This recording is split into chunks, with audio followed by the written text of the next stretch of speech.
Alrighty, so we're just going to go through all the techniques you need to look at and find for your poetry unit. Okay, so by the end of this, your poem should look something like what you can see on the screen, and this will help you to plan out your PowerPoint and answer all the questions that are presented in the blank PowerPoint you're looking at. So first one, does it rhyme? If it doesn't, we call it free verse, which means it follows no set structure or rhythm pattern. Second type, and it's quite rare, is internal rhyme, which is where it rhymes in between the middle of the sentence or anywhere except for the end. Most common is end rhyme, which means it simply rhymes at the end. There's almost no such thing as start rhyme, but anyway. Number 2, again, where does it rhyme? If it's at the end, we call it an end rhyme or tail rhyme. If it's on alternate lines, we call it an alternate rhyme, which can be the first and third, second and fourth, as it says here. Third, alliteration is a repetition of sounds, like meet, sheet, heat, pleat, crete, rapid, regular, repeating, rifle. These are two different kinds. Assonance is the vowel sound, so in this example it's the E or the EA sound, and in the second example, consonance is the repetition of the consonant sound. So, This is pretty common in poetry. It gives a nice rhythm, a nice pace, and it's enjoyable to the ear. Number 4, does it have questions? Are they rhetorical or can they be answered? Actually, the example we've got here, who's for the game, is a refrain because it comes up again and again, but it's a technique that might be used in your poem. Number 5, onomatopoeia is basically sound effects. So woof goes the dog, meows goes the cat, boom, slap, smash, crash, anything like that is onomatopoeia. For a war poem, it might be the whistle of the guns, the bang of the bombs, things like that. Number 6, personification. Does your poem use emotional language? Specifically for things that don't have emotions. So if it says the soldier was sad and miserable, that isn't personification because that's simply explaining an emotion of a person. People do have emotions. Whereas personification is putting emotions on things that don't have emotions of their own. So the pencil case was angry, the angry bombs rained down across the battlefield, giving emotions to things that do not have emotions, what we call inanimate objects.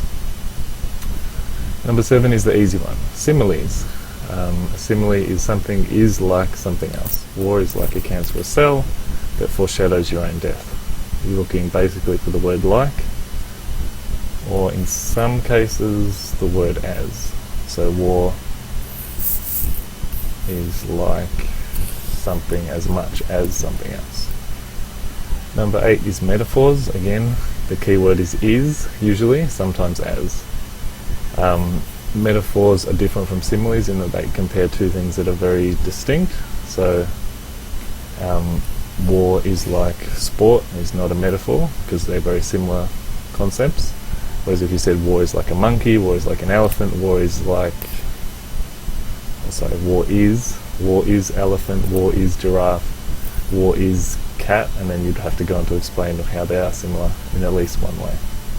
So a metaphor is more extreme, whereas a simile is two things that are actually quite similar already.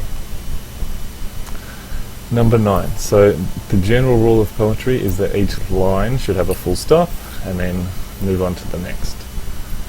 If it doesn't have a full stop, or if it has a comma and then moves on to continue the line, we just call this enjambment, which means they're pushed together or they run over each other. So this example is pretty good. The last sunbeam, no space, no comma, no full stop, lightly falls from the finished Sabbath, comma, on the pavement here and then beyond, it is looking down a new made double grave. So the use of enjambment gives a pause at the end of each line, which makes the poem have a very different structure to what it would if it had a full stop at the end of each line. Right, stanzas is just the poetic term for a paragraph. So a stanza is simply a block of text, a section. So as we can see in this very small, hard to read example, there are 3 stanzas, there are 3 blocks. Of course it has the copyright and the title at the top, but those aren't stanzas. Number 11, how many lines in each stanza? There might be more than one stanza obviously in your poem, and there might be a different number of lines for each one. So each of these has a special name, which is tradition in poetic language. There is a description for a 10-line stanza, but I don't have it here. 2 lines is a couplet, 3 lines is a tercet or a triplet, 4 lines is a quatrain. But if you get stuck, you can just Google it, and Google will help you out on that one.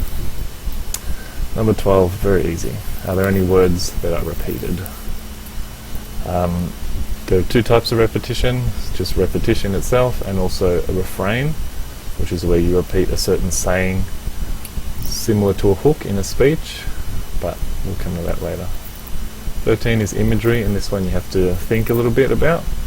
What types of images does your poem contain? So has it got war imagery? Would be non-surprising. The imagery of heaven or hell, the images of graves, these sort of things. And if you were to describe this, you'd have to give examples of the words that are used to produce that image. Motifs and symbols is very similar to imagery, but a little bit more advanced. So if you think of the simple gift, the motif or the symbol was laughter, it was gifts, and it was friendship. So those were the things that kept being brought back up. Rather than an image, it might be an item perhaps. So the gun, the medallion, the medal, the bullet casing. Something that comes up again and again, perhaps an object or perhaps an image. Okay. Euphemistic or dysphemistic seems complicated, but it's not really. If your poem is more direct and forceful when it describes war, we say it's dysphemistic, and if your poem is more roundabout and polite when it describes war, we call it euphemistic. So if we say war is a noble service, that's euphemistic because it doesn't actually describe war itself, doesn't give us the blood and guts of it, so to speak. If we say war is a bloodbath of guts and gore, that is dysphemistic because it's strong, it's powerful, it describes exactly what's happening. Basically, euphemistic is polite, dysphemistic is impolite, if that helps. 16. So what connotations are attached to the key words of the poem? So connotations can be good, they can be bad, they can be positive, they can be negative.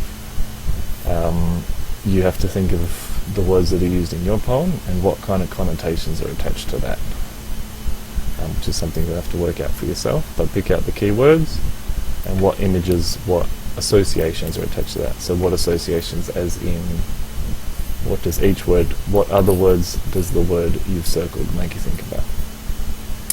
Alright, 17, juxtaposition is a nice big chunky word for a very simple concept. 2 things that don't go together are put side by side. So in the images we've got a very new building in the background and an older building in the front. You can see that the wrong way around. And down the bottom we've got students with guns. So these are 2 things that shouldn't be together or are not often seen together.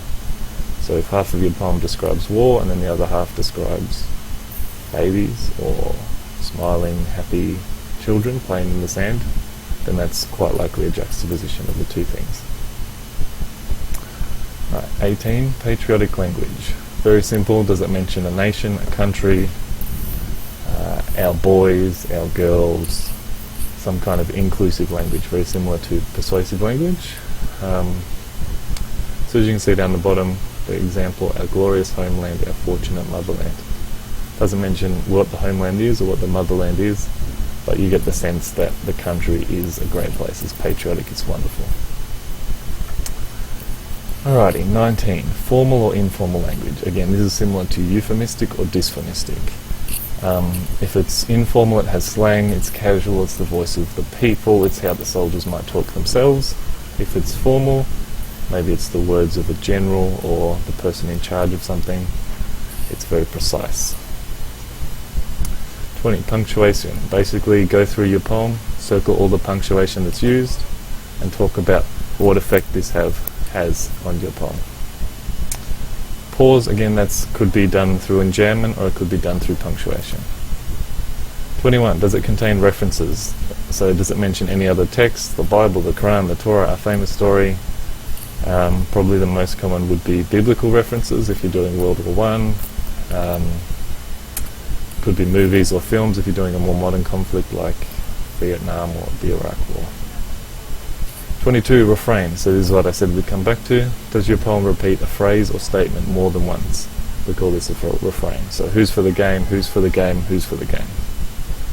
23.